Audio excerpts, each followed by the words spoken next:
Terima kasih yang udah ngeklik video ini dan jangan lupa untuk di-subscribe biar aku makin terkenal dan jangan lupa kalau misalnya ada iklan jangan di-skip ya biar aku makin kaya. Thank you. Ada kasus juga yang masalah influencer. Influencer. Kasus influencer emang kenapa? Nah, jadi kasus influencer nih. Influencer apa influenza gue nggak tahu ya. Influencer sama influenza gue nggak tahu nih. Beda tipis lah. Iya sih gitu. Gue juga ada sih di lingkungan gue yang ngakunya influencer tapi ternyata influenza. Kalau influencer dia ngasih yang baik. Nggak gini. Mungkin karena gini, influencer itu kan adalah menginfluence atau jadi bikin orang misalnya lu promo orang jadi beli. Ya, karena kan influencer itu dari kata influence ya kan. Menginspirasi mungkin ya bahasanya gue nggak tahu. Menginspirasi. Iya. Tapi di satu titik ketika dia memberikan inspirasi tapi ujung-ujungnya dia jadi buruk, itu jadinya influenza. Iya. Kalau influencer dia memberikan yang baik, influencer memberikan yang jelek. Iya gitu. Makanya di satu titik gini loh. Gue baru banget karena gue belakangan ini juga sering banget buka-bukain Twitter gitu loh kan. Maksudnya gue sering banget main Twitter lah. Karena ada nge-tweet juga gitu loh. Nah di Twitter nih gue suka banget dengan ada salah satu tweetnya Reza Arab Octavian. Jadi dia bilang bahwa sekarang ada di mana influencer yang lagi banyak banget galangin dana buat corona. Tapi mereka itu nggak tahu gimana cara menyalurkannya. Sebetulnya nyalurinnya gampang sih. Enggak gini, maksud gue gini loh. Kalau lu nyalurin cuman ke rumah sakit, semua orang bisa. Iya, semua orang bisa. Semua orang bisa. Dan mungkin semua orang udah banyak yang kayak gitu. Iya, dan menurut yang gue baca juga sih pemerintah udah ngeluarin dana kan? ngeluarin dana buat rumah sakit yang ngurusin virus corona ini. Tapi dari sisi rumah sakit sendiri dia ada yang kesulitan untuk mendapatkan APD, alat pelindung diri. APD tuh buat yang nggak tahu ini ya kayak yang kostum, yang kostum kayak lab gitu loh. Kayak lab gitu kayak lah. Area 51 lah kayak. Pakai sepatu boot, pakai sarung tangan. Iya tapi yang plastik ya gitu loh. Plastik sekali pakai. Nah itu dari pihak rumah sakit ada yang masih kesusahan dapetin itu. Dan menurut gua sih para influencer ini ya daripada duitnya bingung dikasih ke rumah sakit dalam bentuk duit, mendingan mereka beliin APD dalam jumlah banyak, ya kan dapetnya banyak tuh, ada yang 100 juta, 200 juta sampai nilai M. Mendingan beli itu secukupnya, beliin masker, beliin hand sanitizer, beliin aja itu barang-barang mereka butuhnya apa, kasih itu. Tapi di satu titik gue ada juga ya kita kan nggak tahu nih masalahnya mereka tuh selalu terpusat yang di Jakarta ngerti nggak maksud gue? Padahal corona itu nggak semuanya di Jakarta. Nggak semuanya di Jakarta. Ada yang di Sumatera, ada yang di Padang juga kalau nggak salah. Ada yang di Solo, di Semarang. Iya di Bandung. Ada di Kalimantan juga. Malah pertama kali kan di Kalimantan kan? Iya Kalimantan. Pertama di Kalimantan gitu loh. Iya. Makanya kenapa nggak ke sana sih? Nggak ke expose. Iya nggak ke expose-nya yang di sana gitu loh. Makanya. Soalnya kan kebanyakan di sini ada penerbangan internasional itu ngaruh juga. Tapi Bali nggak ada. Iya tapi Bali beritanya nggak sekencang Jakarta, ngerti nggak sih lo? Karena Bali mereka mungkin ya pemerintahan di sana itu ya udahlah mendingan kita diurusin sendiri dulu. Kalau emang kita nggak bisa baru kita minta tolong. Oke. Mungkin mereka pemikirannya kayak gitu. Jadi kan pemikiran pemerintah nih, pemimpin gubernur kan pemikirannya beda-beda tuh. Ada yang ini laporan ke pusat, ini di upload ke media, ada yang emang bener-bener ditutupin. Masalahnya gue Bali beritanya nggak terlalu ini sih, gue nggak terlalu kenceng. Iya yang kenceng di Jakarta doang, nggak tahu kenapa itu. Ataukah emang si media ini banyak yang di Jakarta? Atau mungkin karena ya sebenarnya Jakarta dibilang pusat sih pusat. Makanya kalau pas yang dibilang saat itu Jakarta mau pindah ibu kota, maksudnya negara mau pindah ibu kota, gue setuju banget anjing. Iya sih. Gue salah satu orang yang buruan dah kalau gue setuju banget sih. Kalau bisa dipindah aja. Kalau bisa besok dah anjing. Iya. Nggak maksud gue karena gini loh. Inilah yang terjadi sama gue belajar dari Australia, di mana Australia itu ibu kotanya beda ya kan. Pusat perbisnisannya beda, pusat jalan-jalan liburannya tuh beda gitu loh. Jadi ya udah gitu loh, nggak ketika ada satu mati seenggaknya nggak semuanya kena gitu loh. Iya. dan parlemennya atau kementeriannya pun ada di satu kota sendiri gitu loh. Jadi enak nyarinya ya. Iya, seenggaknya nih misalnya di kota ini khusus untuk pemerintahan nih. Misalnya ada yang satu yang kena, di trace gitu. Seenggaknya pemerintahannya tuh aman tuh. Mereka bisa berpikir gimana untuk mengurusin warga-warga negara yang lain gitu loh. Tapi kalau misalnya semua di Jakarta, tiba-tiba semua semua kena, Ke Jakarta udah mati. orangnya banyak sih soalnya. Itu dia. Dengan kota yang kecil.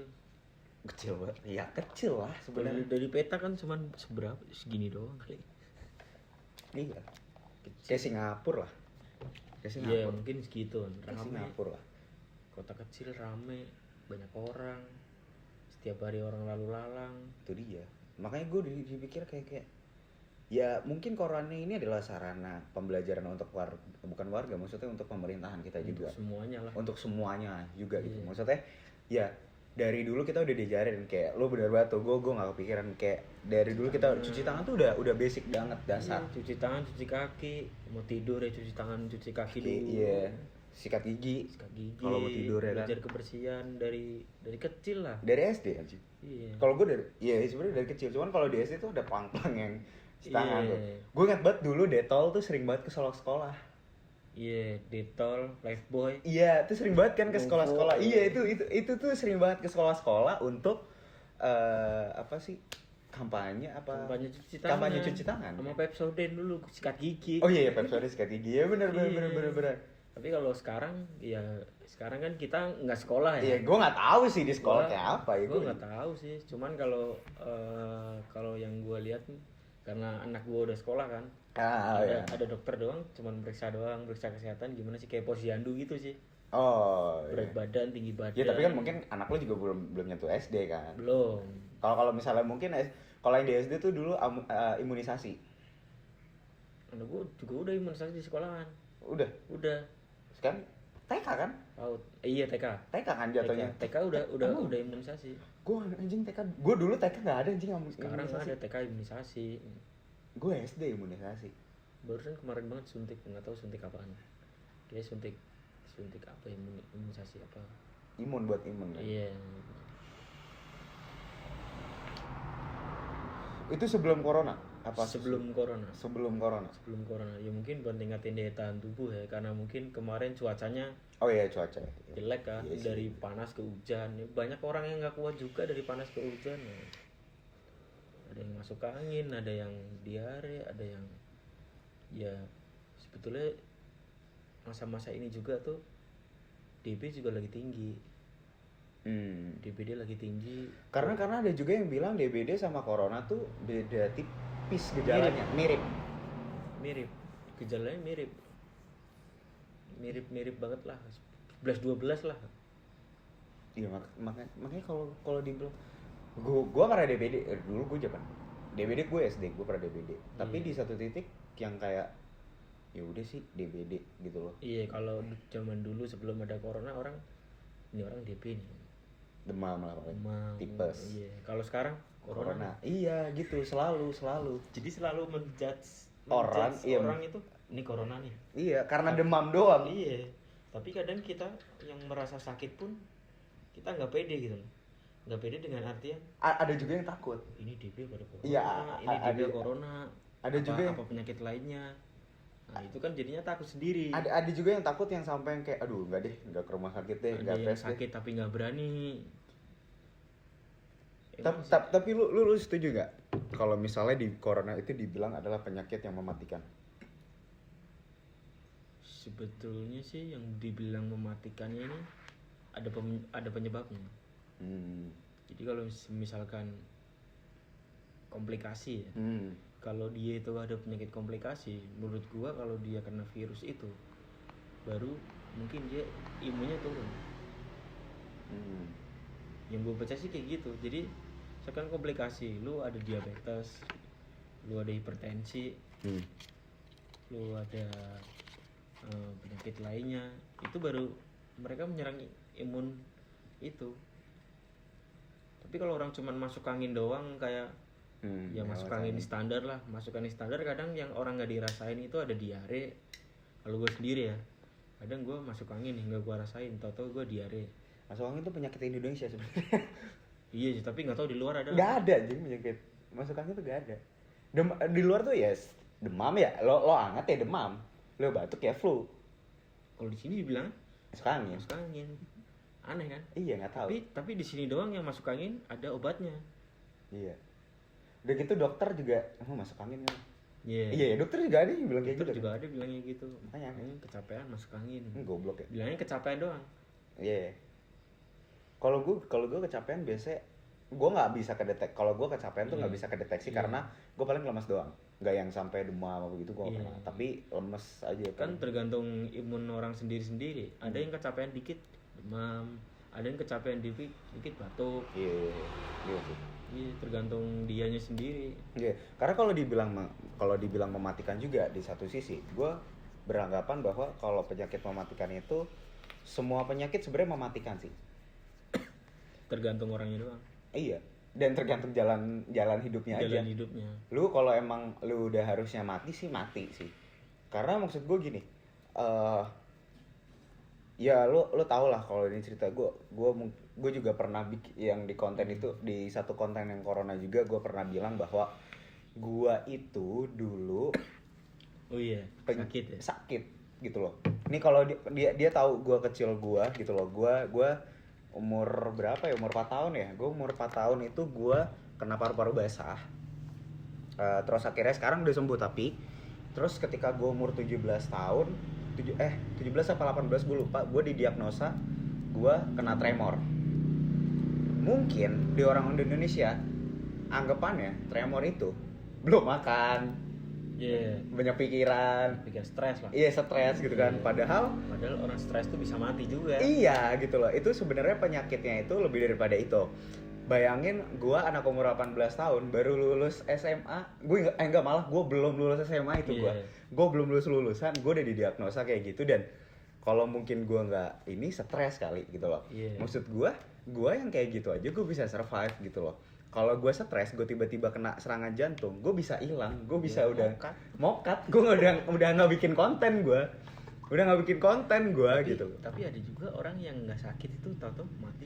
Itu ada banyak. Nah makanya gue bingung kenapa corona itu selalu disangkutkan, bahaya tahu mati, padahal orang yang nggak sakit pun bisa mati. Itu dia. Dengan riwayat orang ini sehat, olahraga, kayak kemarin terakhir-akhir ini kalau ya pasti media orang-orang tahu sih suaminya Bunga Citra Lestari. Ashraf itu dia sehat. Olahraga mulu anjing. Dia olahraga, dia sehat, lebih sehat dia daripada gua.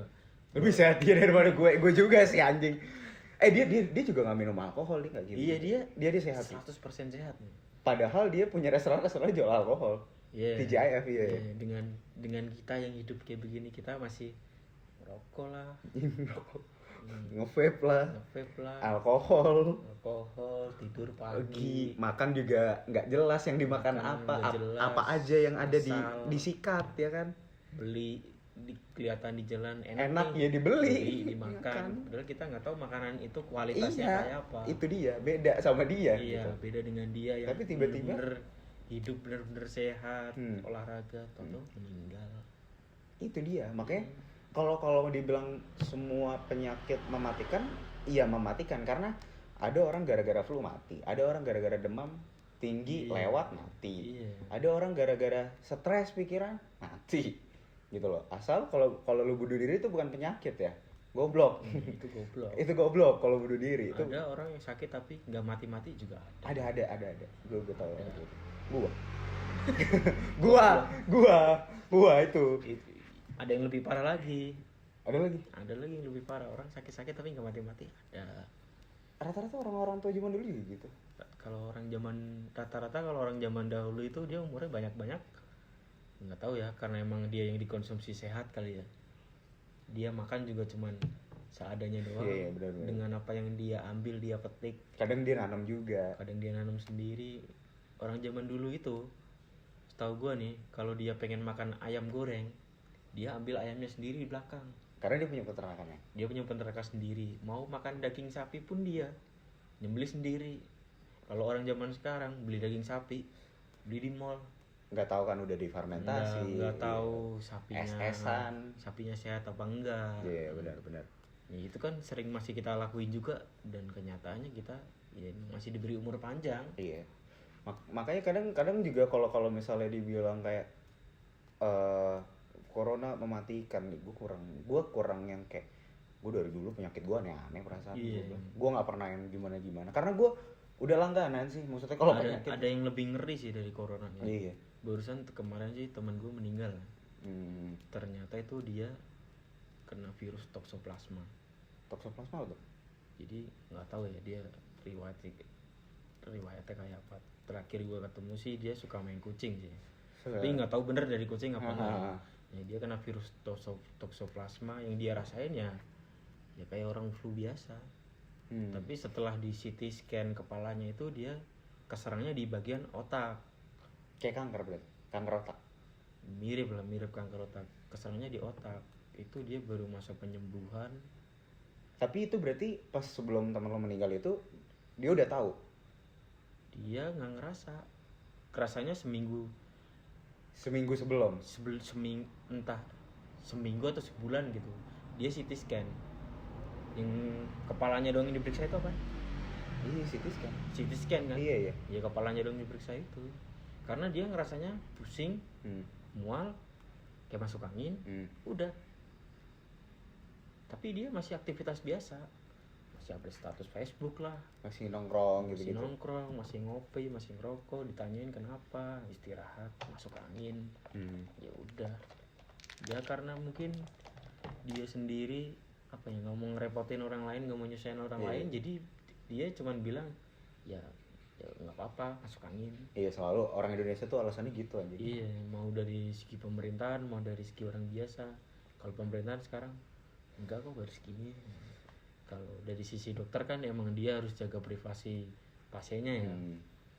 Nggak tahu itu protokol dari mana, entah dia emang dididik harus kayak gitu ya. Jadi dia nggak akan ngomong. Iya, gue nggak nyampe pelajaran itu soalnya. Karena gue sampai 2 semester doang. Jadi nggak mungkin dokter. Ada periksa nih. Iya. Dok, periksa dok. Sakit apa dok? Sakit ini. Sakit kanker. Gitu. Nggak mungkin sih. Iya, karena gue juga ngalamin. Pas gue ngecek itu. Itu tuh yang dikasih tahu pertama tuh malah nyokap gue. Iya. Dibandingkan gue. Nggak mungkin si pasien ini dikasih tahu, yang dikasih tahu keluarganya dulu. Iya, dibandingkan gue. Terus akhirnya nyokap gue bilang kayak udah bilang aja gitu ke anaknya. Akhirnya gue bilang, dan dokternya tuh selalu yang kayak gimana, berusaha untuk ceria di depan gue. Iya, berusaha untuk menyemangatin orang lah. Iya. Kayak nggak mungkin lah dia bilang semangat ya, emang mau lari.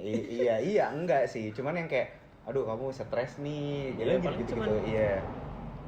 Bercanda ringan sih. Nggak mungkin dokter orang itu ngebuat orang tertekan. Kasihan juga orangnya kan. Nggak, tapi terus Tokso itu gimana? Dia tahu, berarti keluarganya taunya pas dia udah nggak ada? Taunya pas udah terakhir pengobatan baru dia cerita. Baru istrinya yang bilang cerita, ya udah. Orangnya udah meninggal. Mau apa lagi? Enggak, tapi itu sebelum dia meninggal. Sebelum dia meninggal. Tapi istrinya udah tahu duluan. Istrinya tahu duluan. Ngeri juga ya.